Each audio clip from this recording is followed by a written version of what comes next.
नमस्कार. महासत्ता लाईव्हच्या विशेष मुलाखतीमध्ये पुन्हा एकदा सगळ्यांचं स्वागत.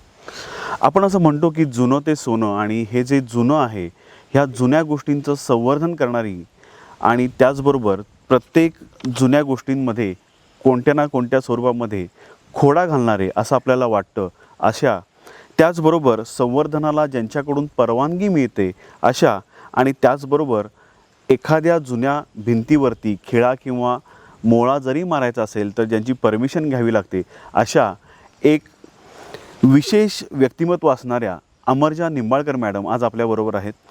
मॅडम नमस्कार. नमस्कार. सर्वप्रथम मला असं सांगाल का की तुम्ही किती वर्ष झाली ह्या क्षेत्रामध्ये काम करताय आणि आता कुठली कुठली पदं तुमच्याकडे आहेत? ओके. पहिलं तर तुमच्या वाहिनीचं एकदम मनापासून कौतुक, आणि खूप चांगलं आपण उपक्रम राबवत आहे, ह्याच्याबद्दल आपल्याला शुभेच्छा. धन्यवाद.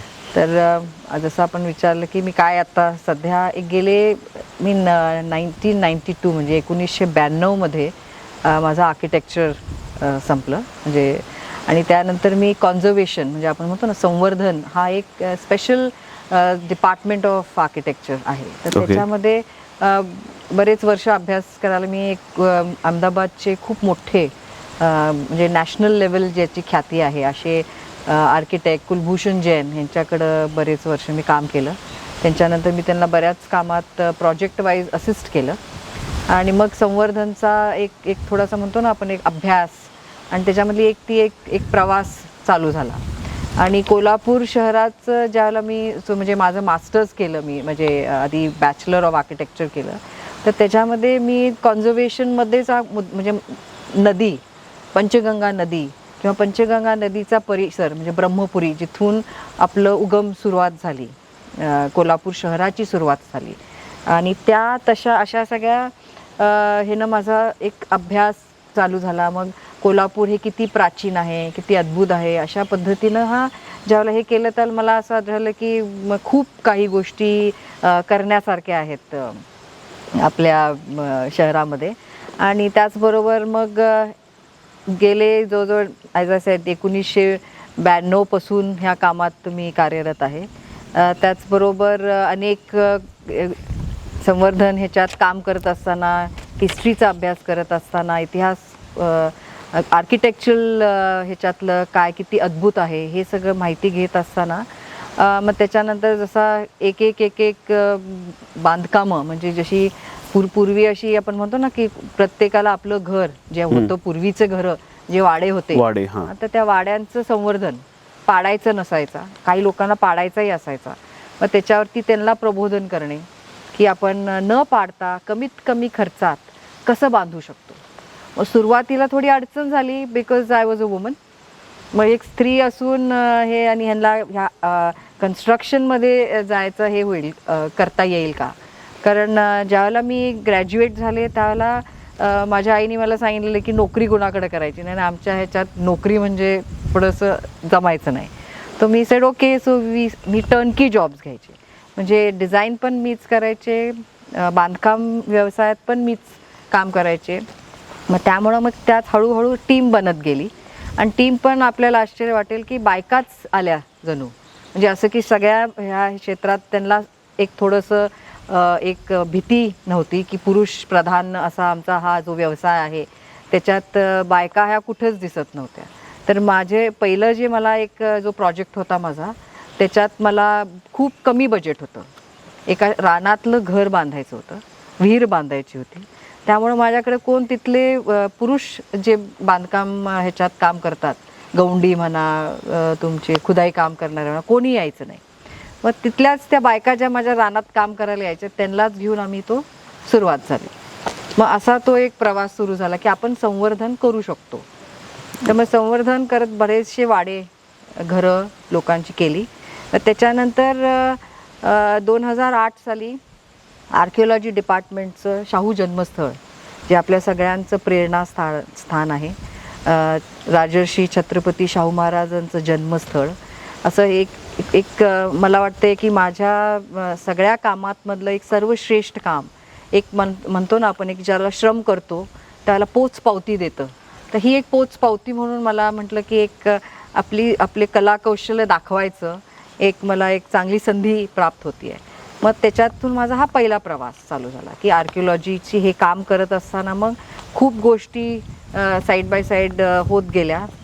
टुरिझम म्हणजे आपण जसं पर्यटनच्या गोष्टीनं म्हणतो की पर्यटनसाठी लागणारी वारसा स्थळे किती महत्त्वाची आहेत ह्याचा आढावा आम्ही घेत गेलो. आमची एक मोठी म्हणजे असं म्हणतात ना एकत्र काम करत होतो आम्ही सगळी. एक ग्रुप छान बनला, लाईक माइंडेड लोकांचा असा एक ग्रुप आमचा तयार झाला आणि त्याच्यातून काम करत असताना गव्हर्नमेंटच्या बरोबर बरेचसे आमचे संवाद व्हायचे. तर त्याच्यातून त्यांनी मग पहिलं माझं झालं म्हणजे archaeology department, state archaeology department जे आहे, जे मुंबईला त्याचं हेड ऑफिस आहे, तर तिथं माझं नियुक्ती झाली ॲज अ एम्पॅनल्ड आर्किटेक्ट म्हणून. मग त्याचबरोबर हे काम करत असताना कलेक्टर ऑफिस आणि 2012मध्ये हे नोटिफिकेशन निघालं की हेरिटेज साईट्स ऑफ कोल्हापूर. त्याच्यासाठी आम्ही जवळजवळ त्याच्यापूर्वी 10 वर्ष संघर्ष करत होतो गव्हर्नमेंटबरोबर. त्यांना सांगत होतो की कोल्हापूर हे अतिशय समृद्ध गाव आहे, परिपूर्ण आहे प्रत्येक गोष्टीनं. हवामान असेल म्हणजे एकाचं हेल्थ म्हणायचं झालं, एका बिल्डिंगचं हेल्थ म्हणायचं झालं तर सगळ्याहून हे अधिक मला वाटते कोल्हापूरला हे खूप मोठा असा एक मौल्यवान असा एक वारसा आहे, तर तो आपण टिकवायचा आहे. तर त्याच्यासाठी खूप गोष्टी करण्यासारख्या आहेत. मग त्याच्यामुळं मग गव्हर्नमेंटनं हे कामाचं आमचं स्वरूप पाहिलं. बऱ्याचदा आम्ही वादविवाद नसून एक प्रबोधन ह्या हेतूनं आम्ही गव्हर्नमेंटकडं जायचो. म्हणजे आय वुड से फॅसिलिटेटर म्हणून गव्हर्नमेंटकडं आम्ही जायचो की कुठलीही गोष्ट संवर्धनची आणली की त्याला नकारात्मक काही नसायचं. प्रत्येक गोष्टीला आम्ही एक पर्याय, बरं हे नाही अशा पद्धतीनं नाही तर अशा पद्धतीनं करू शकतो. म्हणजे संवर्धन हे एकदम मूव्हमेंट आहे ॲक्च्युली अख्ख्या भारतासाठी. मला वाटतं हे एक मोठं एक असा हा एक ठेवा आहे. हां, ठेवा आहे आणि तो ठेवा प्रत्येक शहरानं, प्रत्येक जिल्ह्यानं आपल्या पूर्ण भारत देशाच्या त्यांनी अशा पद्धतीनं घेऊन चालला पाहिजे. तर त्या ह्याच्यात मला वाटते की हे आमचं जे तळमळीचं आमचं हे काम बघून मग महाराष्ट्र सरकारला वाटलं की हेरिटेज कमिटी खरोखर कोल्हापूरला व्हावी आणि इतकं सगळं असून कोल्हापूरला हेरिटेज कमिटी नाही आहे. मग पहिली जी हेरिटेज कमिटी फॉर्म झाली 2015मध्ये, तर त्याच्यात माझी निवड झाली ॲज अ चेअरपर्सन. अर्थात कुठलंही भारत देशामधलं असलं कुठलीही हेरिटेज कमिटी नाही आहे ज्यात एक आर्किटेक्ट ह्या कमिटीवर असतो. ॲक्च्युली हे एक असं पद आहे की retired collector, retired divisional commissioner ह्या अशा व्यक्तींसाठी हा पोस्ट असतो. कारण त्यांना ॲडमिनिस्ट्रेटिव्ह नॉलेज पाहिजे, त्यांना संवर्धनची माहिती अर्थात पाहिजेच, त्याच्यातलं पॅशन पाहिजे, आवड पाहिजे. तर अशा व्यक्तिमत्वाचं असं तिथं निवड. So I am chairing the heritage conservation committee. स्वतःहून मी बिल्डर म्हणून पण सुरुवातीच्या वर्षात काम केलं. तर त्यामुळं बांधकाम व्यवसाय हा पूर्णपणे म्हणजे as a builder, as an architect, as a contractor आणि आता महत्त्वाचं स्पेशलाइज्ड फील्ड म्हणून संवर्धन. हेरिटेज. तर मॅडम मला तुम्हाला एक प्रश्न विचारायचा आहे की तुम्ही आर्किटेक्ट आहात आणि मग हेरिटेजकडे कसं वळलात? कारण इमारती ह्या नुसत्याच इमारती नसतात, तर काही जुन्या इमारती असतात, आपण म्हणू काही प्राचीन असतात, काही ऐतिहासिक असतात. तर हे सगळं कशा पद्धतीनं मुळामध्ये हँडल केलं जातं आणि या बिल्डिंग्समधले जे फरक आहेत ते आणि तुमच्या कमिट्यांमधले जे फरक आहेत त्याबद्दल तुम्ही काय सांगाल? मला वाटतं हा एक फार मोठा असा, मी त्याला ब्रेक करून उत्तर देते तुम्हाला. पहिलं म्हणजे की नॉर्मल जे आपण रेग्युलर बिल्डिंग्स पाहतो आजच्या काळातल्या आणि त्याच्या अनुषंगाने हेरिटेज बिल्डिंग्सचं काय महत्त्व आहे. तर हेरिटेज बिल्डिंग्स ह्या मला वाटतं एक शाश्वत बिल्डिंग्ज आहेत. हे मी माझ्या शेवटच्या वर्षी BArchच्या शेवटच्या वर्षातच खूप त्याचं पारायण केल्यासारखं फार झालं. आणि ज्या आर्किटेक्टकडे मी ट्रेनिंगसाठी गेले तर ते खुद्द असे हेरिटेज बिल्डिंग्समध्येच काम करायचे. मग आणि मी स्वतः एका हेरिटेज बिल्डिंगमध्ये राहत असल्यामुळे मला हेरिटेज बिल्डिंगचं एक वेगळं आवड अशी निर्माण झाली. त्याच्यामुळे हेरिटेज बिल्डिंग्सकडे मी वळले.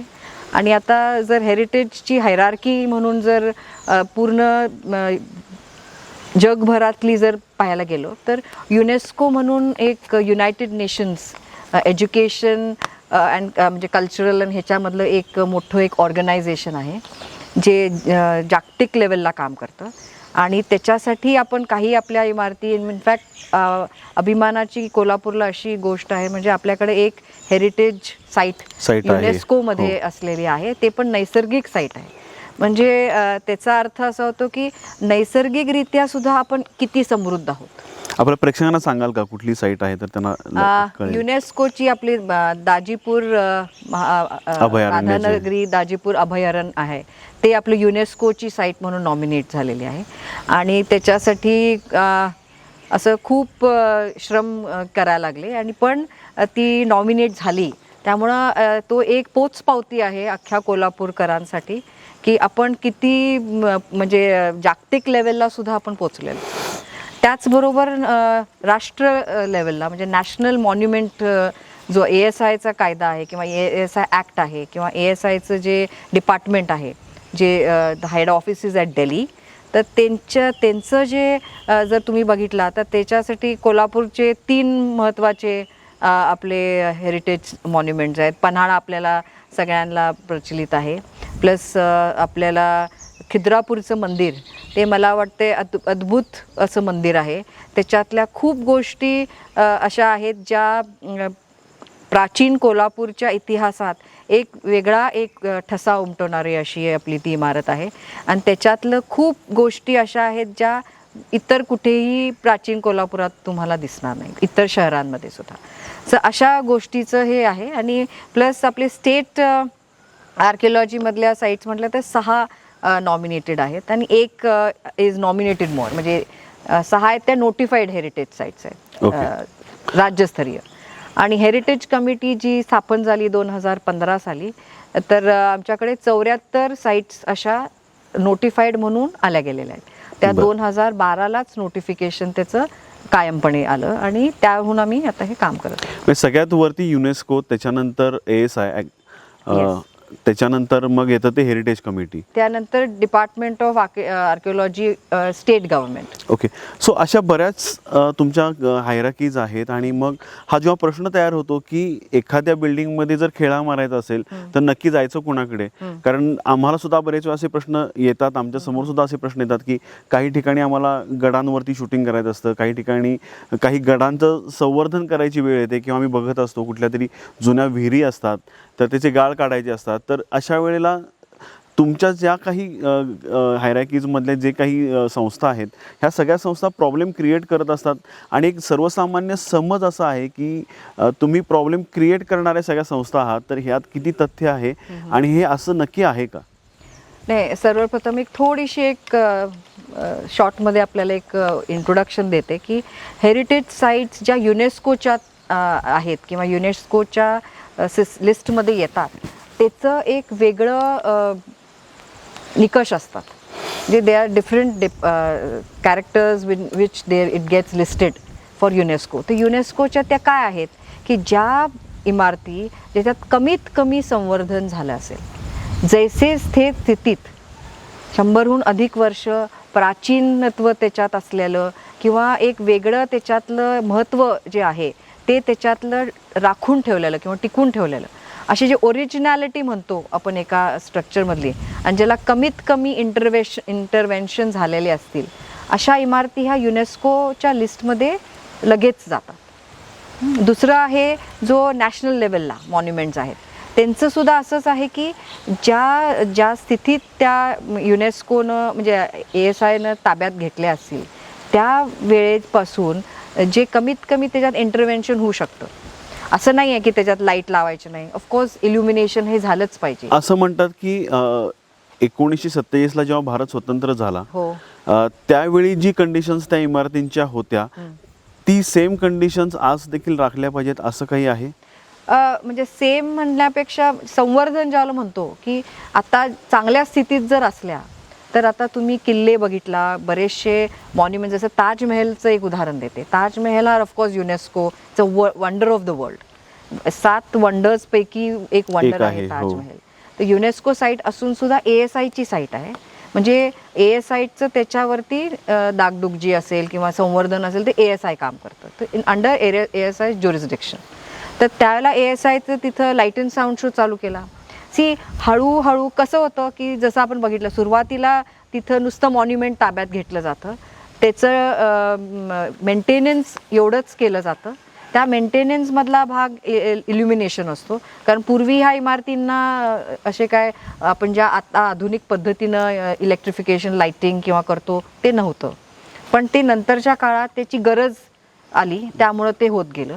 तसंच प्रत्येक साईटवरचा मी जो अनुभव घेतला हेरिटेज साईटबद्दल काम करायला किंवा आर्किओलॉजीच्या डिपार्टमेंटबरोबर काम करायला, म्हणजे असं की ज्यावेळेला तुम्ही एक मास्टर प्लॅन तयार करता, एक त्याचं उद्देश ठेवता आणि तो उद्देश असा असला पाहिजे की ह्यांचे सगळे जे निकष आहेत प्रत्येकाचं एक एक वेगवेगळे गाईडलाईन्स दिले गेलेले आहेत. आणि हे जर निकष आणि ते अजिबात अवघड निकष नाहीत, गाईडलाईन्स अजिबात अवघड नाही आहेत. खरोखर असं म्हणतात की खेळा किंवा एक मोळा मारायला सुद्धा परमिशन घ्यावी नाही, लागते, असं काही नाही आहे. असं नक्की नाही नक्की आहे. नाही. ओके. म्हणजे बल्ब बदलायचा झाला तरी आर्किओलॉजीची परवानगी घ्यायला पाहिजे, नाही आहे. तर एक मास्टर प्लॅन तयार होतो प्रत्येक अशा साईटचा. काय असतं की सगळेच हे असे जे स्थळं असतात वारसा स्थळं, ते काय सगळेच अशा डिपार्टमेंट्सच्या ताब्यात नसतात. काही आहेत त्या प्रायव्हेट म्हणजे मालकांच्या ताब्यात असतात. मग त्यावेळेला काय, आणि ही जी पहिला सर्वात आधी असं सांगते की ज्यावेळेला ह्या डिपार्टमेंट्स आणि हे का आले, युनेस्को का आलं किंवा ASI का आलं, स्टेट ASI का आलं किंवा हेरिटेजची स्थापना का झाली, कारण जे आपल्याकडं वारसा स्थळे आहेत अद्भुत आहेत, त्यांचं बांधकामाची शैली सुद्धा एक स्पेशलाइज्ड पद्धतीनं बांधली गेलेली आहे. आणि इनफॅक्ट मी आपल्याला सांगू इच्छिते की ह्या सगळ्या ज्या हेरिटेज साईट्स बांधल्या गेल्यात त्या सर्व हेरिटेज साईट्स एक सस्टेनेबल शाश्वत पद्धतीनं बांधले गेलेले आहेत. म्हणून आजवर त्या 100 वर्षाहून अधिक झाले असले तरी मला वाटते त्या म्हणजे एक छानपणे उभ्या आहेत आणि आपल्याला प्रसन्न करतात. मग त्यामुळे त्याच्यातलं जे अद्भुतता आहे आजच्या नवीन इमारतीमध्ये, जसं आता आपण म्हणतो की इंडस्ट्रियल रेव्होल्युशन आलं, इंडस्ट्रियल रेव्होल्युशनमध्ये जे असं कोरीव काम जे म्हणतो आपण बिल्डिंग्सवर होतं किंवा पिलर्स, जसं आपण मंदिरांचं जर बघितलं, कारण आपल्याकडं खूप प्राचीन मंदिरं आहेत, खूप जास्त मंदिरं आहेत, ते मंदिरांचं असणं हे एक असं संकेत आहे की त्या काळात म्हणजे मिडिवल टाइम्समध्ये किंवा एन्शंट टू मिडिवल टाइम्समध्ये कोल्हापूर शहर हे खूप समृद्ध होतं, rich in culture, rich its architectural and artistic genre असं म्हणतो आपण. तो अशा पद्धतीनं त्यावेळेला देवाणघेवाण खूप चांगल्या, म्हणजे असे जे आपले त्या काळातले जे आपले रूलर्स होते, जे आपल्यावरती म्हणजे राज्य करायचे, तर ते सगळे खूप विद्वान असे होते. आणि जे आपल्याकडे कला नगरी म्हणतो, कलाचं एक भंडार होता तेव्हापासून, आणि प्रत्येक गोष्टीत आपल्याला ती कलाची झलक दिसते.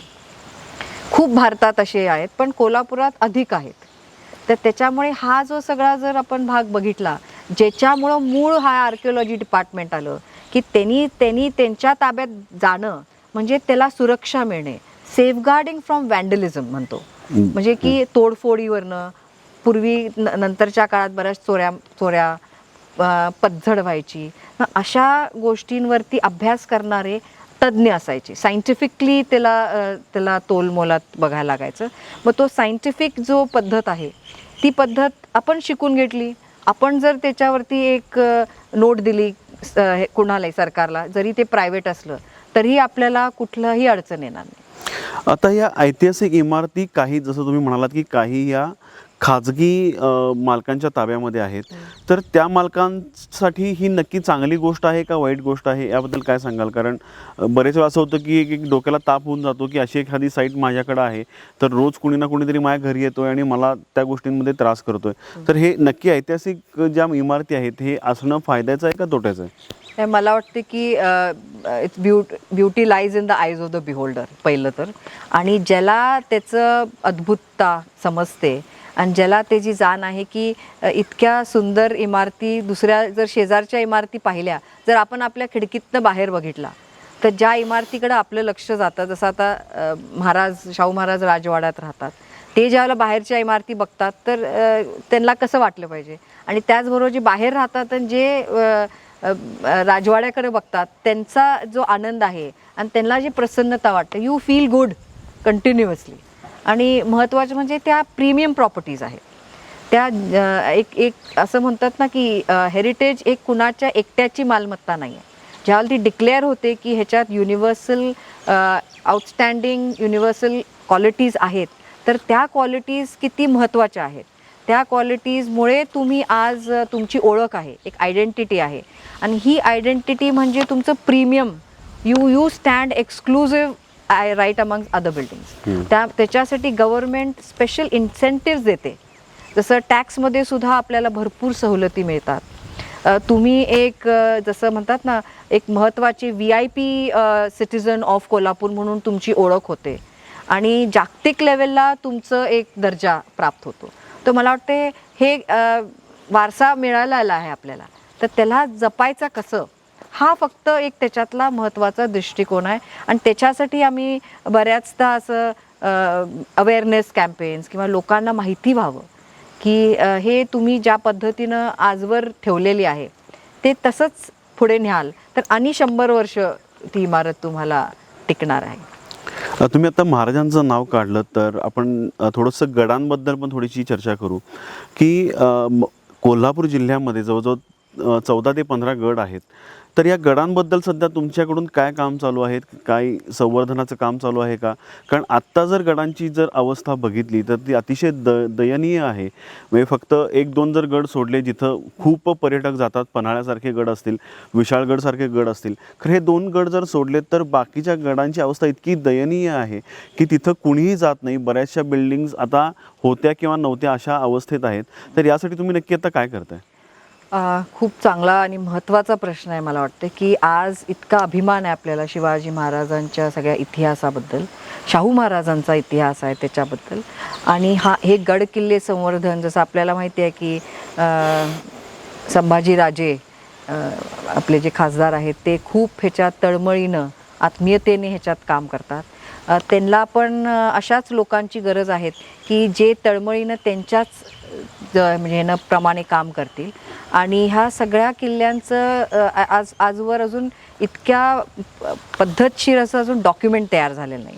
त्यामुळे संवर्धन कशाचं करायचं, रिस्टॉरेशन करायचं, डेव्हलपमेंट करायची का काय, असा हा बऱ्याचदा प्रश्न येतो. तर आता तरी सेंट्रल गव्हर्नमेंट म्हणजे ASIनं सुद्धा सेंट्रल गव्हर्नमेंटनं अशी आता एक योजना आखली आहे की ज्याच्यात सर्वसामान्य किंवा इंडस्ट्रीज असतील. आता CSR फंडिंग आपल्याला माहिती आहे, सोशल रिस्पॉन्सिबिलिटी, ज्याची म्हणजे ज्या ह्यानं एक निधी आपल्याला घेतला जातो आणि तो निधी अशा कामांसाठी सुद्धा ठेवला जातो.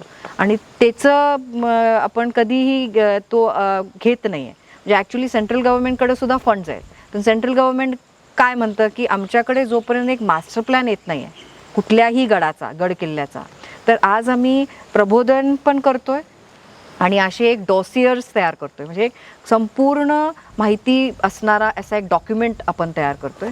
आज आपल्याला माहिती आहे की भरपूरसे व्हिडिओज उपलब्ध आहेत, सगळं काय उपलब्ध आहे, पण एक जो टाईपचा डॉक्युमेंट लागतो अशा म्हणजे ऑथॉरिटीजना द्यायला, ASI असतील, युनेस्को असेल किंवा अशा पद्धतीचा जर डॉक्युमेंट तयार झाला परिपूर्ण, ज्याच्यामध्ये पूर्ण आपल्याला सेल्फ सस्टेनिंग म्हणजे ज्यातनं उत्पन्न पण निर्माण होईल, असे काही गोष्टी जर झाल्या तर मला वाटते किल्ल्यांचं संवर्धन खूप सहजपणे होऊ शकेल. कुठल्याही पर्यटन स्थळाचं हे होऊ शकेल. आणि मोठ्या मोठ्या कंपनीजनी जर CSRच्या मार्फत जर अडॉप्टसुद्धा केले मॉन्युमेंट, ही एक नवीन स्कीम आहे राज्य ह्याची पण, ASI डिपार्टमेंटची सुद्धा आर्किओलॉजी प्लस सेंट्रल गव्हर्नमेंटची पण, ASI डिपार्टमेंटची पण. आणि असे जर मॉन्युमेंट्स आपण अडॉप्ट केले as an institution, as a company म्हणा, तर खूप सगळं आपलं हे संवर्धन होऊ शकतं. आणि आम्ही ह्याच्यासाठी भरपूर प्रबोधन आता करायला चालू केलेलं आहे.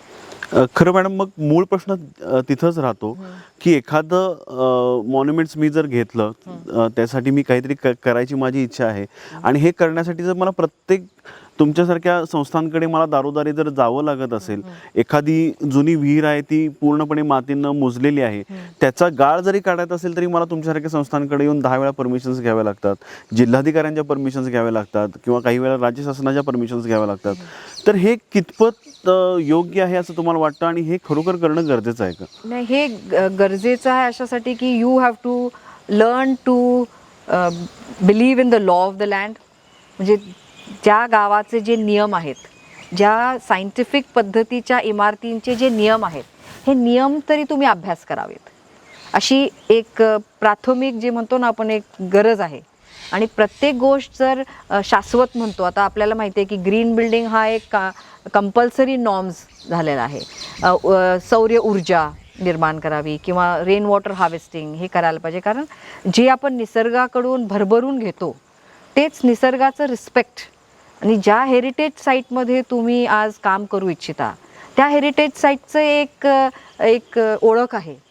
ती जर ओळख तुम्ही कायम जर संवर्धन केलं आणि तुम्हाला संवर्धनचे निकष माहीत नसले आणि तुम्ही जर केले आणि तुम्हाला लक्षात आलं नंतर की अरे हे असं केल्यामुळं ह्याची काय पलट झाली, तर मला वाटते की ते थोडंसं डेंजरस ट्रेडिंग होईल.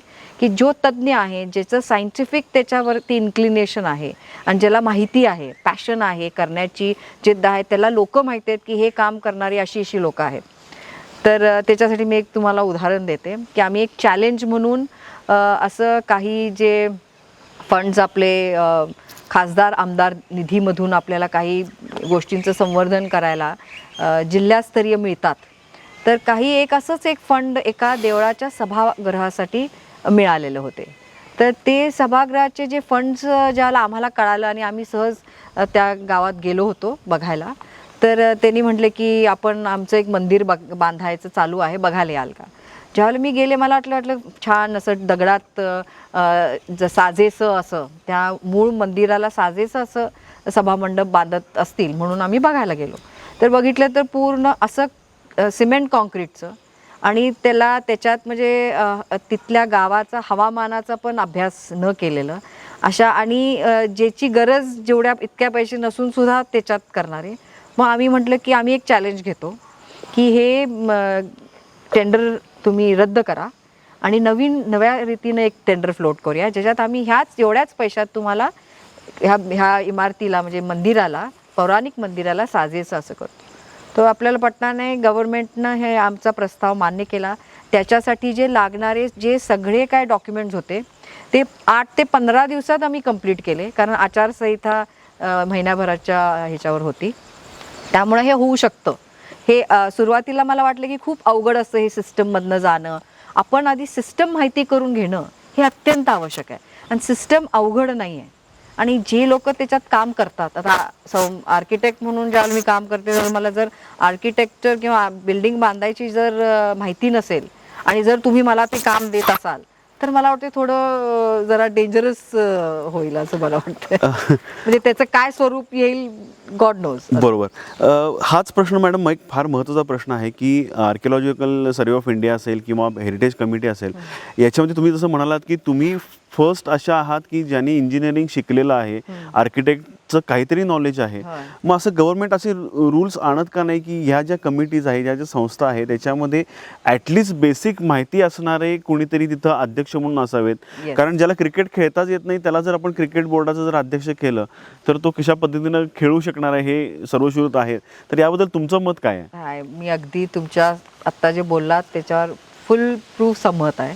आणि मी माझ्या आर्किटेक्चरल फॅटर्निटीमध्ये पण वारंवार सांगते की आपण गव्हर्नमेंटला एक फॅसिलिटेटर म्हणून काम करतो आहे, त्यांना आपण साथ देण्यासाठी काम करतो आहे आणि त्याचबरोबर आपला जो वारसा आहे, जी आपली ओळख आहे, भारताची ओळख आहे, ती आपण टिकवून ठेवतो आहे. तर मला वाटतं हे आणि ह्याच्यातून जो इकॉनॉमिक बेनिफिट आहे, इकॉनॉमिक सोशिओ पॉलिटिकल बेनिफिट आहे, त्याच्यावरती आपण देशासाठी एक योगदान म्हणा, एक सॅक्रिफाईस आहे हे की अशा संवर्धन करणं आणि त्याच्यावरनं एक स्वावलंबी ह्या साईट्सना करणं. आणि मला वाटतं ह्या आपण जे बोललो आहे ते अत्यंत गरज आहे आणि ह्या आपल्या वाहिनीच्या ह्याच्यातून एक चांगला मेसेज गव्हर्नमेंटला जावा आणि अशा जे सायंटिफिक पद्धतीनं काम करणारे जे आपले सगळे आर्किटेक्ट्स लोक आहेत किंवा जे ह्याच्यात काम करू इच्छितात त्यांनी सुद्धा ह्याच्यात सगळ्यांनी एकत्र येऊन ह्या प्रश्नाचं गव्हर्नमेंटकडं आपण हा प्रस्ताव आपण ठेवावा. हो, नक्कीच आपण आमच्या माध्यमातून आम्ही नक्कीच सांगू सगळ्यांना. अजून एक प्रश्न विचारायचा आहे मॅडम, की मंदिरं, हेरिटेज ज्या जुन्या इमारती आहेत त्या इमारती आणि किल्ले या तिन्हीमध्ये सगळे निकष सेमच आहेत का? प्रत्येक मंदिराचे निकष वेगळे आहेत, किल्ल्यांचे निकष वेगळे आहेत, जुन्या ज्या इमारती आहेत त्यांचे निकष वेगळे आहेत, हे नक्की कसे निकष तुम्ही लावता आणि कसे असतात? सर्वप्रथम म्हणजे प्रत्येक हेरिटेज साईट हे युनिक आहे हे आपल्याला समजून घ्यायला पाहिजे. ते देऊळ असेल किंवा वेगवेगळ्या प्रकारची देवळं असतात अर्थात. तर त्या म्हणजे केव्सपासून ते सेल्फ स्टँडिंग असं म्हणतो आम्ही, अशी मंदिरं असतात. तर मंदिरं जरी वेगवेगळी आहेत असं माहिती आहे आपल्याला, तर प्रत्येक बिल्डिंग युनिक आहे. किल्ला त्याच्याप्रमाणे युनिक आहे. निकष जे लावले जातात ते ॲक्च्युली असतात ते जेनरिक असतात, म्हणजे सर्व एक समतोल असे असतात जे सगळ्यांना लागतात. आणि प्लस एरिया स्पेसिफिक, म्हणजे त्या जागेच्या अनुषंगाने स्पेसिफिक म्हणून सुद्धा नियम असतात. मग ते सुद्धा नियम महत्त्वाचे आहेत. ते आपण तयार करतो. म्हणजे ॲज अ आर्किटेक्ट ज्यावेळेला मी काम आर्किओलॉजीचं असेल, मंदिराचं असेल, ज्यावेळेला करायला घेते त्यावेळेला पहिलं जे डिपार्टमेंटचे नियम आहेत त्याला आपण एक त्याचं आधी त्याला हे करायचं, म्हणजे त्याचं पूर्णपणे अभ्यास करून ते मांडणी करायचं त्या पद्धतीनं. आणि दुसरे नियम म्हणजे जे साईट स्पेसिफिक असतात ते सुद्धा त्याच्या कॅरेक्टरवरनं, त्याच्या बांधकामाच्या शैलीवरून असे ठरवले जातात. असं काय त्याला काय ते एक वेगळं सायन्स नाही आहे किंवा एक आपण म्हणतो ना की ते काय रोबोट सायन्स असं काय नाही आहे. ते it's easy to do. Rocket science असं नाही आहे. ते काय असं कुठलंही रॉकेट सायन्स नाही आहे त्यामागं. ठीक आहे, आपण आता कोल्हापूर जिल्ह्यामध्ये आहोत आणि मग मला असं विचारावं असं वाटतं तुम्हाला, की कोल्हापूर जिल्ह्यामध्ये अशा प्राचीन किंवा हेरिटेज साईट्स टोटल किती आहेत? आणि अखंड महाराष्ट्राचा जर विचार केला तर या महाराष्ट्रामध्ये टोटल अशा किती साईट्स आहेत आणि किती साईट्सवरती ॲक्च्युली तुमच्या कमिटीचं किंवा ASIची प्रॉपर पद्धतीनं कामं सुरू आहेत? अतिशय अवघड प्रश्न ॲक्च्युली आन्सर करायला, because I might get into trouble with ASI. कारण ASI हा थोडंसं एक वेगळा, काही गोष्टीत असं वाटतं की थोडंसं एक वेगळा एक प्रश्न निर्माण करते आता मी. कारण सेंट्रल गव्हर्नमेंटचं जे आर्किओलॉजिकल सर्वे ऑफ इंडिया आहे आणि त्याचबरोबर स्टेट गव्हर्नमेंटचं जे आर्किओलॉजिकल सर्वे ऑफ इंडिया आणि त्याचबरोबर heritage committee which works at the grassroot level. म्हणजे हेरिटेज कमिटीकडं जेवढ्या साईट्स ASIकडे सुद्धा नाही आहेत, म्हणजे 3000हून अधिक कोल्हापूर जिल्ह्याला हेरिटेज साईट्स आहेत. 3000हून अधिक? हां. आता त्या हेरिटेज साईट्स म्हणजे कुठल्या कॅटेगरीज, कुठल्या टाईप्स आहेत? त्याच्यामध्ये मॅनमेड किंवा बिल्ट म्हणतो, म्हणजे माणसानं बांधलेले, मानवनिर्मित, मानवनिर्मित असे जे आपले इमारती आहेत त्या, प्लस आपल्या नॅचरल हेरिटेज साईट्स म्हणजे ज्या नैसर्गिकरित्या आपल्याकडे भंडार जो आहे तो. आणि तिसरं म्हणजे कल्चरल किंवा इनटँजिबल म्हणजे सांस्कृतिक ज्याला म्हणतो, तोही आपण हेरिटेजमधला हा एक भाग आहे. तर यू कॅन इमॅजिन की कोल्हापूरमध्ये बांधकामातलं म्हणजे किंवा मंदिराच्या साईट्स जर पाहिल्या आणि असं पाहिले तर आम्ही आत्ता नुसतं शहरात पुरतं जर बोललो तर 250 साईट्स आम्ही असं सहजपणे सांगून जातो. म्हणजे 300हून अधिक तर 100% असतील. प्लस तुमचं जर जिल्ह्यातले बघितल्या तर माझ्याकडे आज जी लिस्ट आहे पूर्णपणे, जी प्रत्येक वेगळ्या वेगळ्या ह्याच्यातली मॉन्युमेंट्स, मंदिरं किंवा इतर इमारती नैसर्गिक असेल तर ते जवळजवळ 3000च्या आपल्याकडे यादी आहे उपलब्ध. तर आणि ASI ॲट द सेंटरचं जर बघितला तर काहीतरी 3500. I am just giving your approximate figure. हां, तर 3500 जेव्हापासून ASIची स्थापना झाली, अमेंडमेंट सुद्धा झाले त्यांच्या नियमन, म्हणजे 2010ला एक अमेंडमेंट सुद्धा आली की आपण म्हणतो ना ASIच्या ह्याच्यातनं बफर झोन्स क्रिएट करायचे. त्या बफर झोनलाही फार महत्त्व आहे आणि ते फक्त ASI साईट ज्या सेंटरला आहेत त्यांच्यासाठीच फक्त तो कायदा आहे बफर झोनचा. स्टेट ASIला काही बफर नाही आहे किंवा हेरिटेज साईटलाही काही बफर अपेक्षित नाही आहे. फक्त एक छोटेसे निकष आहेत, characters which does not affect your development at all. मला तर विचारायचं आहे की ही जी कामं चालतात, प्रत्येक साईट्सवरती जी कामं चालतात, ही जर काही हौशी जे लोक आहेत त्यांना जर बघायची असतील किंवा त्यांना जर त्यामध्ये पार्टिसिपेट करायचं असेल किंवा त्यांना काहीतरी डोनेशन्स जर द्यायचे असतील, तर कॉन्टॅक्ट कोणाला जाऊन केलं पाहिजे आणि कोणाशी संपर्क साधल्यानंतर त्यांना अशी कामं जेव्हा चालू असतात तेव्हा त्याचा त्यांना अनुभव घेता येईल? खूप कामं जी ASIची चालू आहेत, म्हणजे आता जी आहेत ती मी म्हणेल की फार डागडुगजी इथपर्यंत चालू आहेत. तर आमचं म्हणणं आहे की प्रत्येक हेरिटेज जे निदान स्टेट आर्किओलॉजीनं तरी असं केलं पाहिजे. कारण आज लोकांच्या मनात थोडंसं एक गैरसमज म्हणा असा झालेला आहे की ज्या आर्किओलॉजीच्या साईट्स आहेत तिथं काहीही होत नाही आहे, कुठलीही ॲक्टिव्हिटी नाही आहे, नुसतं आपण जायचं ते पाहायचं आणि देर इज नो ॲक्टिव्हिटी. आणि जर तुम्ही असं इंटरनॅशनली जर अशा साईट्स बघायला गेला ज्या नॅशनल लेवलचे मॉन्युमेंट्स आहेत तिथं सुद्धा, तर ते मॉन्युमेंट जर आपण पाहिला तर तिथं एक त्या काळातली ॲक्टिव्हिटी एम्युलेट झालेली असते. म्हणजे जसं आता आपण गडकिल्ल्यांचं म्हटलं, एक उदाहरण द्यायचं म्हणून, तर ते गडकिल्ले बोलके कसे करायचे. जर इंटरनॅशनली आपण जसं अमेरिकेत गेला, इंग्लंडमध्ये गेला, तर बरेचसे तिथले जे हेरिटेज साईट्स आहेत जे नॅशनली अक्लेम्ड किंवा इंटरनॅशनली अक्लेम्ड साईट्स आहेत युनिव्हर्सली, ते सगळे बोलके आहेत. त्याच्यातलं पूर्ण तुम्हाला इतिहास, आज टेक्नॉलॉजी इतकी समृद्ध आहे आणि टेक्नॉलॉजीचा वापर आपण का करायचा हा मला वाटतं आणि एक संभ्रम, म्हणजे लोकांना एक मिसअंडरस्टँडिंग आहे की टेक्नॉलॉजी आली म्हणजे अद्भुत झालं, म्हणजे त्याच्यातलं ते जे जो जुना जो ओरिजिनल जो ढाचा आहे तो कुठंतरी एलिमिनेट होतो. तर तसं नसून की टेक्नॉलॉजीचा वापर आपल्याला त्या जगात त्या काळात नेतो. बरोबर. हां, जसं आम्ही आता होलोग्राफी शो एक केला माणगाव म्हणजे रुकडी माणगावला आपण एक होलोग्राफी शो, तिथं बाबासाहेब आंबेडकर आणि शाहू महाराजांची भेट अशी ती एक अगेन एक नॅशनल मॉन्युमेंटच्या लेवलचं असं स्थान असलेलं एक साईट आहे. आणि तिथं आम्ही असंच केलं की ती जागा किंवा तो इतिहास बोलका करणे आणि त्या काळात नेणे, हे ज्या वेळेला आपण अचीव करू, मला वाटते बरेचसे प्रश्न सुटतील. आणि लोकांमधला जो भ्रम आहे की ASIच्या साईट्सवरती काय काम केलं जात नाही किंवा त्यांच्याबरोबर काम करायचं म्हणजे त्यांच्याच पद्धतीनं त्यांचीच लोकं घेऊन, असं काही नाही आहे.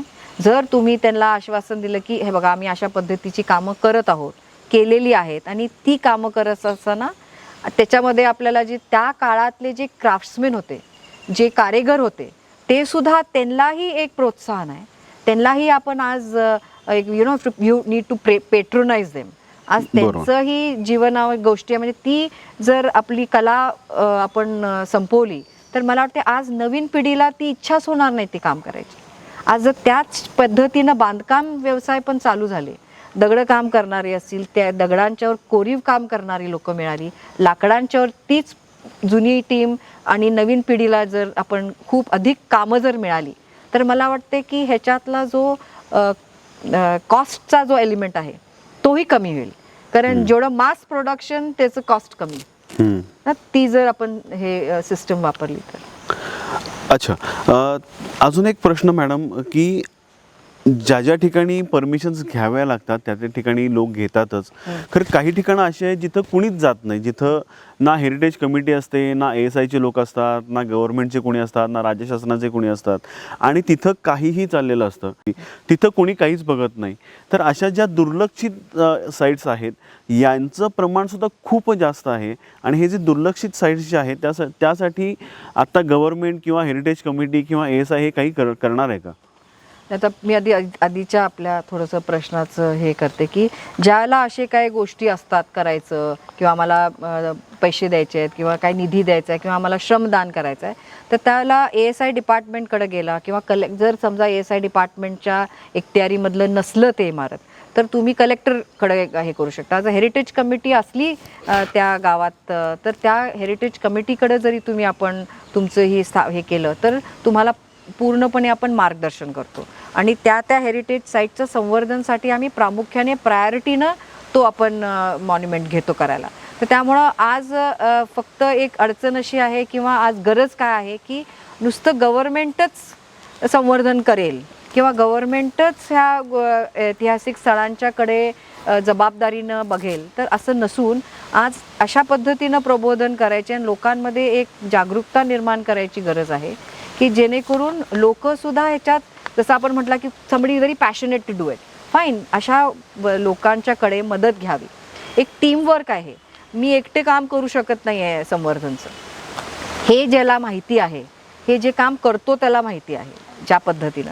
तर मला वाटते आमच्यासारख्या अनेको माझ्यासारखे आर्किटेक्ट्स आहेत किंवा असे पॅशन आणि इंजिनियर्स आहेत की जे इच्छुक आहेत अशा पद्धतीत काम करायला.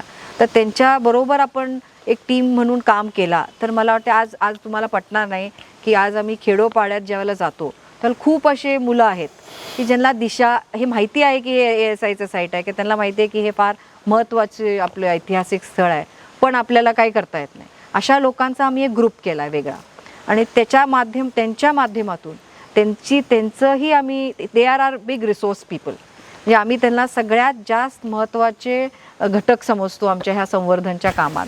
कारण ती लोकं आपल्याला बारकाईनं बघितलेलं असतं ते इमारत, कारण रोज त्यांच्या नजरेत आलेलं असतं.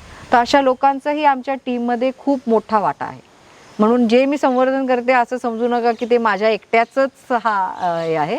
हा एक मोठी टीम आहे आमची आणि ह्या टीमच्या सगळ्यांच्या मंथन आणि आर्किओलॉजी डिपार्टमेंटची एक कॉम्बिनेशन, एक कनेक्ट म्हणून आम्ही हे काम करतोय सगळे. आणि जसं तुम्ही म्हटला की मग जर असे जे गावं आहेत जिथं हेरिटेज साईट्सला कोणी असं वारसा नाही आहे आणि ती पडून आहे, तर तुम्ही जागरूक व्हा. तुम्ही जवळच्या शहरात किंवा जवळच्या तुमच्या जिल्ह्यात जर काही अशी कमिटीज असतील किंवा अशी लोकं असतील जे अशा ह्या पद्धतीत ह्याच्यात काम करतात, तर आम्ही अवश्य तुम्हाला मदत करू. त्यामध्ये तुम्ही नक्कीच सर्वांना आणि मदत आम्ही कराल. पटणाने तुम्हाला कुरुंदवाड एक गाव आहे, त्याच्यात एक वकील आहेत तिथले.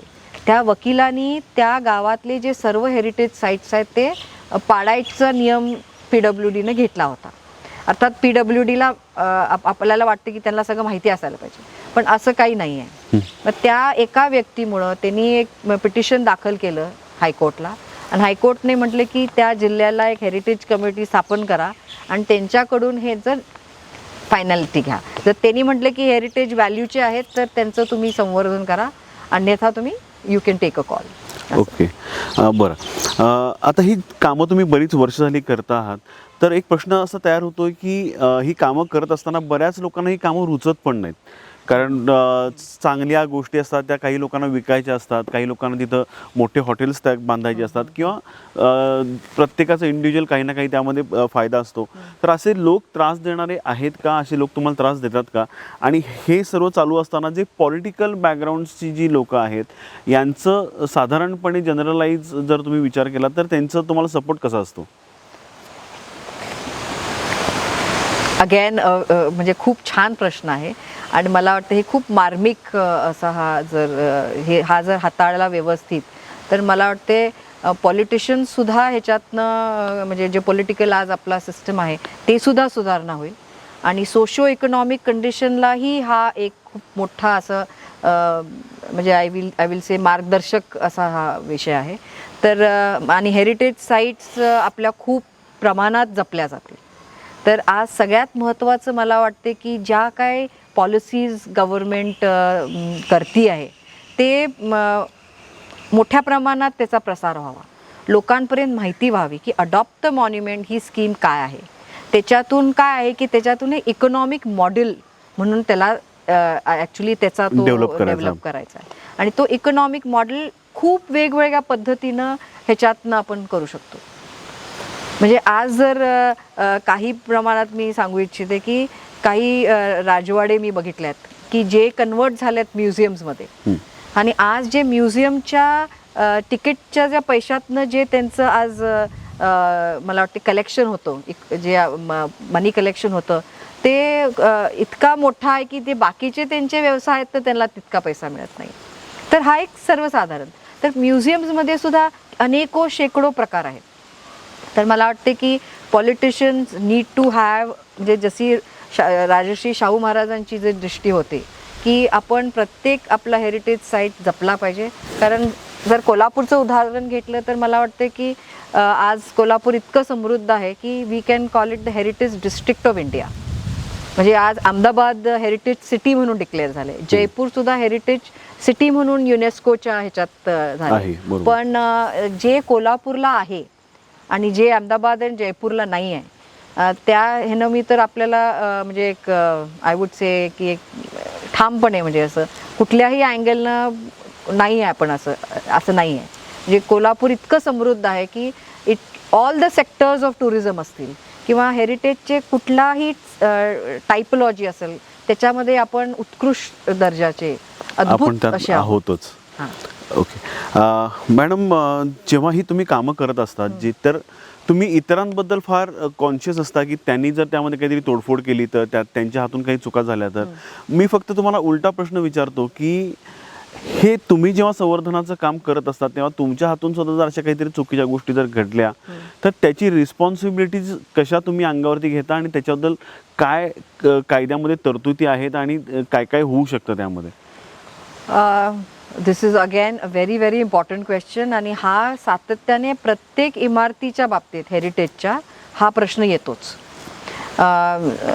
कुठलेही शेवटी कशावरनं जास्त वादविवाद होतात की मटेरियल सिलेक्शन आणि संवर्धनच्या कामात सगळ्यात महत्त्वाचा घटक काय असेल तर मटेरियल सिलेक्शन. कुठल्याही साईटचं मटेरियल सिलेक्शन काय असलं पाहिजे. मग ती साईट स्वतः तुम्हाला सांगते की हे माझ्याकडं वापरलं गेलेलं आहे, हे ह्या कारणानं हे मटेरियल्स वापरले गेलेले आहे. तर ते मटेरियल्सचा जो निकष आहे आणि आजच्या काळात ते मटेरियल्स आपल्याला उपलब्ध किती प्रमाणात होतील आणि त्याचा कॉस्ट एलिमेंट काय आहे, ते किती आणि म्हणजे त्याला मेंटेनन्स कमीत कमी लागावं अशा हे ना बरेचदा होतं की काही मटेरियल्स आपल्याला पाहिजे असतात पण पैशाअभावी ते थोडंसं कॉम्प्रोमाइजिंग एलिमेंट होतो, असं होतं. पण काही केल्यास तरी तो जो कॅरेक्टर, बेसिक कॅरेक्टर जो आहे इमारतीचा तो कुठेही संपला नाही पाहिजे, तो कुठेही कॉम्प्रोमाइज होता कामा नाही, मग त्याला प्रॉब्लेम येतो. पण मेंटेनन्स अशा बिल्डिंग्सवर कमीत कमी प्रमाणात व्हावं अशा ह्यानं जर काय कॉम्प्रोमाइजिंग एलिमेंट घ्यायचं झालं तर त्याच्यासाठी सुद्धा एक कमिटी आपण तयार करतो. त्या कमिटीसमोर तो प्रस्ताव ठेवतो की ह्या कारणांमुळं हे मटेरियल वापरलं जात आहे आणि त्याच्यामुळं हे परिणाम आपल्याकडे आहेत. म्हणजे इम्पॅक्ट असेसमेंट, पहिलं तर कंडिशन असेसमेंट आणि मग इम्पॅक्ट असेसमेंट अशा ह्यानं मग त्याच्यावरती परत मग अर्थात होतं की पूर्वी असं होतं पण आत्ता असं आहे, पण आत्ता असं का आहे तर ह्या निकषमुळं. आणि हे करत असताना समजा एखादी बिल्डिंग पडली किंवा त्याला इजा झाली तर मग काय? नाही, असं शक्यतो होत नाही आहे आजपर्यंत तरी. कुठलीच इमारत अशी मी ऐकलेली नाही आहे की इंडियामध्ये आर्किओलॉजी डिपार्टमेंटनं अशी कुठलं तरी एक काम घेतलं आहे आणि त्यामध्ये अशा पद्धतीच. कारण ह्या स्वतःच इमारती इतक्या स्ट्रॉंग फाउंडेशनवर बांधल्या गेलेल्या आहेत की असं सहजासहजी तुमच्याकडून ही तर अशी घोर चूक होणार नाही. ओके. अजून एक महत्त्वाचा प्रश्न की तुम्ही कोल्हापुरातच वास्तव्याला आहात आणि कोल्हापूर ही तुमची कर्मभूमी पण आहे, तर आपल्या सर्व प्रेक्षकांना तुम्ही सांगू शकाल का की कोल्हापूरमध्ये तुमच्या हातातून कोणकोणती मोठी मोठी कार्य घडलेली आहेत? एकदा आमच्या प्रेक्षकांना सुद्धा कळू देत की काय काय तुम्ही इथं कोल्हापूरमध्ये केलेलं आहे. ॲक्च्युली मी म्हणेन की शाहू जन्मस्थळ हे माझ्यासाठी प्रेरणास्थान आहे आणि माझं सुरुवात आर्किओलॉजी डिपार्टमेंटशी म्हणा, संवर्धनच्या कामाशी म्हणा, मला वाटते एक दिस वॉज माय म्हणजे मोठं एक मला अभ्यास म्हणजे कार्यशाळा जी म्हणतो की मला इथून प्रारंभ झाला आणि ह्याच्यातून खूप अनेको गोष्टी शिकायला मिळाल्या. म्हणजे मॅनेजमेंट ऑफ हेरिटेज साईट कसं करायचं, कशा पद्धतीनं त्याच्यात पब्लिक मॅनेजमेंट म्हणजे लोकांचंही मॅनेजमेंट, वेगवेगळ्या विचारांची लोकं, कारण हे अतिशय सेन्सिटिव्ह आणि प्रेरणा म्हणजे एक असं मला वाटते हे एक मंदिरच आहे कोल्हापूरकरांसाठी. तर त्या अनुषंगाने पाहिलात तर हे शाहू जन्मस्थळ, त्याचबरोबर कलेक्टर ऑफिस कोल्हापूर म्हणजे हे हेरिटेज ग्रेड 1 मधलं साईट आहे. तर एक त्याच्यातून असं एक मॉडेल तयार करायचं होतं की हेरिटेज साईटचं संवर्धन कसं केलं पाहिजे. ती पण एक वेगळी कार्यशाळा होती आणि त्याच्यात गव्हर्नमेंटचं एक वेगाने कसं होतं की ते तुम्हाला शाश्वत पद्धतीनं म्हणजे ग्रीन रेटिंग, त्याला आम्ही नॉमिनेशन आमचं झालं की 5 स्टार गृह रेटिंग त्याला प्राप्त होईल. अर्थात तो प्रोसिजर अजून आम्ही कंप्लीट केलेला नाही आहे. कलेक्टर ऑफिसची इमारत हे मला वाटतं एक अभिमानाचंच एक मला राजाराम महाराजांनी बांधलेली ती इमारत होती आणि त्याच्यातनं बरंचसं मला प्रेरणा पण मिळाली. आणि त्याचबरोबर मग आपलं करवीर निवासिनी आई अंबाबाई श्री महालक्ष्मी, त्या मंदिरामध्ये आम्ही एल्युमिनेशन म्हणजे काय, म्हणजे विद्युतीकरण जे आपण म्हणतो कुठल्याही हेरिटेज साईटला, ते पण एक सायंटिफिक पद्धतीनं. युनेस्कोचे खूप सगळे नियम आहेत त्याला, आणि ते नियम काय आहेत, कशा पद्धतीनं त्याचा वापर केला पाहिजे आणि त्या पद्धतीनं कशा पद्धतीचे आपण फिटिंग्स म्हणा निवडतो किंवा त्याचं फिक्सिंग कसं करतो, न काय खेळामुळं हे करता.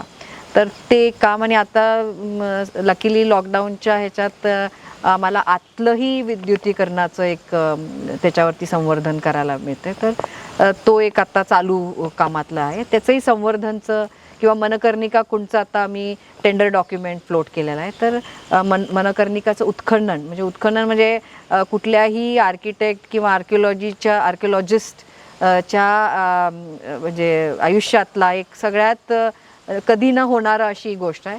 तीही लकीली माझ्याकडून घडत आहे. तर आम्हाला त्याचा एक अतिशय अभिमानाने आहे, मला वाटते आशीर्वाद आहे अंबाबाईचा. तर तो, आणि जसं मी म्हटलं की माणगाव हे एक ऐतिहासिक दृष्ट्या, म्हणजे तसं बघायला गेलं तर माणगावमध्ये काही नाही, पण ही जी भेट राजर्षी छत्रपती शाहू महाराजांची आणि बाबासाहेब आंबेडकरांची, आणि ते 15 ठराव काय होते, म्हणजे आज त्या गावकऱ्यांनाही माहिती नव्हतं की 15 ठराव, आणि हे आपली माणगाव हे शहर, आपलं जे गाव आहे ते इतकं म्हणजे नॅशनल लेवलला इतकं महत्वाचं आहे. तर त्याच्यासाठी ज्या काय गोष्टी आम्ही मास्टर प्लॅन तर केलाच, त्याच्यातनं जे प्रायोरिटीनं ज्या गोष्टी कामं घेतली, आणि त्याला जे पॉलिटिशियन्स म्हणजे आपले जे सरकार आहे किंवा राजकीय जी आपली मंडळी आहेत, ते सुद्धा खूप म्हणजे ह्याच्यात आमच्या बरोबरीनं, म्हणजे ते सुद्धा एक माझ्या एका टीमचा एक खूप मोठा भाग होते. कारण त्यांना काही गोष्ट पटणे आणि त्यांनी ॲक्सेप्ट करणे, हाही मला वाटते आपल्या अख्ख्या कोल्हापूर संस्कृतीचा एक अतिशय अभिजात आणि मोठा भाग आहे.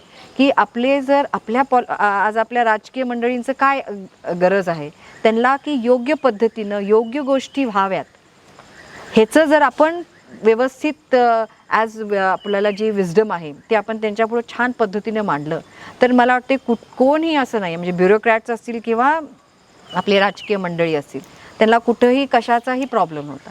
आणि त्याने आणि त्याच्यात कुठलीही पार्टीचं, ही पार्टी किंवा ती पार्टी असंही काही मतभेद नव्हते. तर मला वाटते अशा रीतीने जर आपण आपल्या संवर्धनाच्या ह्या मार्गात जर आपण पावलं ठेवली, किंवा हा एक जनजागरूकपणाचं पण पद्धतीनं केलं, तर लोकांचंही प्रबोधन झालं. कारण अख्खं माणगाव आज खऱ्या अर्थानं खुश झालंय. म्हणजे शेवटी काय आहे की त्या लोकांना माहिती होणं की आपलं महत्त्व काय, ही आपली ओळख आहे आणि ही आपण जपायला पाहिजे. हा एक राजकीय मंडळींनी त्यांच्यामध्ये ही सोच घातली. आमच्यासारख्या सायंटिफिक पद्धतीनं बांधकाम करणाऱ्यांनी त्यांच्यामध्ये ही सोच घातली, आणि प्लस अधिकारी जे आहेत, अधिकारी वर्ग, त्यांनी सुद्धा खूप चांगल्या पद्धतीनं आम्हाला साथ दिली. म्हणून हे तिन्ही उपक्रम आम्ही चांगल्या पद्धतीनं करू शकलो. जी माहिती आमच्यापर्यंत आहे त्यामध्ये असं मला माहिती आहे की जो शिवाजी पुलाचं बांधकाम पण बरेच दिवस रखडलं होतं, तर त्यातमध्ये सुद्धा तुम्ही बरंच काही पार्टिसिपेट तुम्ही केलेलं होतं, तर त्याबद्दल काय सांगाल? मला वाटते की काही लोकांना कदाचित माहिती नसेल ही बाब, पण ज्यावेळेला पहिल्यांदा बघितलं, आम्ही ते ऐकलं की असं असं आहे, तर ॲज अ फॅसिलिटेटर म्हणून मी खूप अभ्यास केला की काय आहे, कसे निकष आहेत. आपली ही ब्रह्मपुरी जी साईट आहे, ही ब्रह्मपुरी म्हणजे पूर्ण ब्रह्मपुरी 3 माउंट्स आहेत, माउंट 1, माउंट 2, माउंट 3. आणि संकालियांच्या रिपोर्टमध्ये खूप डिटेलमध्ये असं त्याचं वर्णनसुद्धा केलेलं आहे. तर हा अभ्यास करत असताना ज्यावेळेला मी पाहिलं की ASIनं ज्यावेळेला ही साईट नोटिफाईड केली, किंवा ही साईट ज्यावेळेला ASIच्या ताब्यात आहे असं ज्यावेळेला एक आपल्याकडे एक नोटीस आली, लक्षात आलं. हां, तर त्याच्या पुढचं जी सिस्टम असते, जी पुढचं जे काय म्हणतात ते एक शेड्यूल असतं त्यांचं, त्या शेड्यूल ऑफ ह्याच्यामध्ये क्वांटिटीजमध्ये ते त्यांनी डिमार्केशन झालेलं नव्हतं, म्हणजे मोजमाप झालेलं नव्हतं. मग मोजमाप नाही झालं तर मग कुठून घ्यायचं, मग संखालियांचं उत्खनन कुठं झालं, मग उत्खननाचं आणि काय पद्धत होती, किंवा तेवढंच उत्खनन म्हणजेच ब्रह्मपुरी का.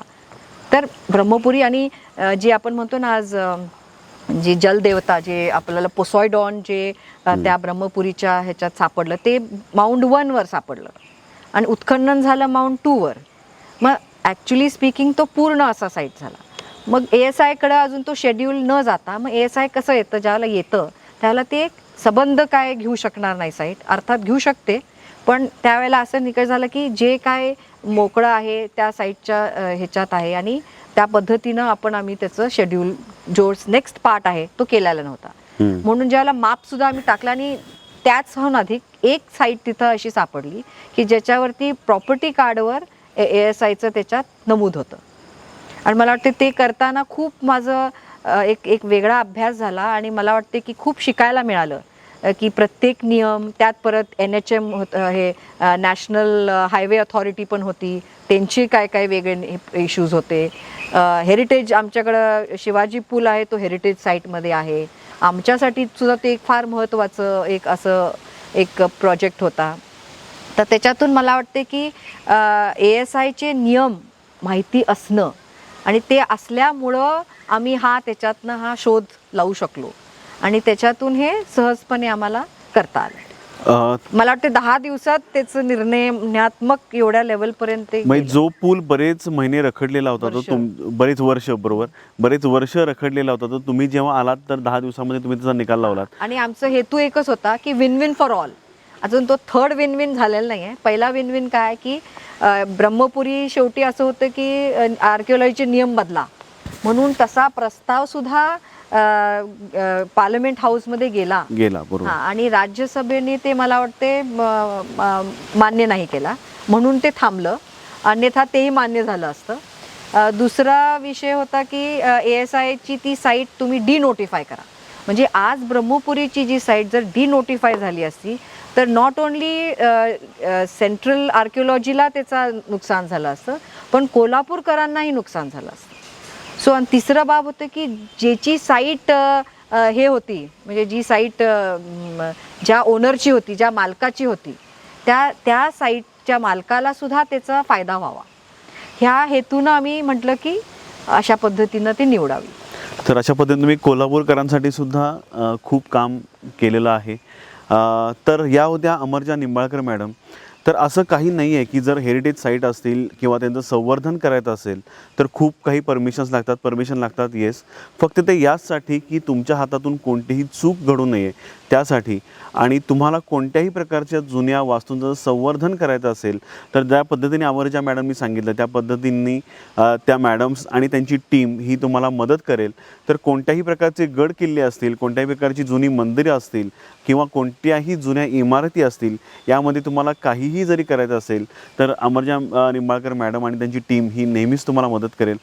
मॅडम, तुम्ही आज आम्हाला वेळ दिलात आणि आमच्याबरोबर भरपूर गप्पा मारल्यात आणि जे काही लोकांच्या मनामध्ये डाऊट्स होते ते बऱ्यापैकी तुम्ही आज पूर्णपणे सगळेच क्लिअर करून टाकलेत. त्याबद्दल तुमचे शतशः आभार. पुन्हा वेळ मिळाला की आपण पुन्हा भेटूच. तोपर्यंत नमस्कार. महासत्ता लाईव्ह या चॅनलच्या माध्यमातून तुम्ही पाहू शकता आरोग्य, राजकीय, सामाजिक, क्रीडा, गुन्हेगारी विश्वातील महत्त्वाच्या घडामोडी. या घडामोडी रोज पाहण्यासाठी आजच आपल्या चॅनलला सबस्क्राईब करा आणि बेल आयकॉनला क्लिक करा.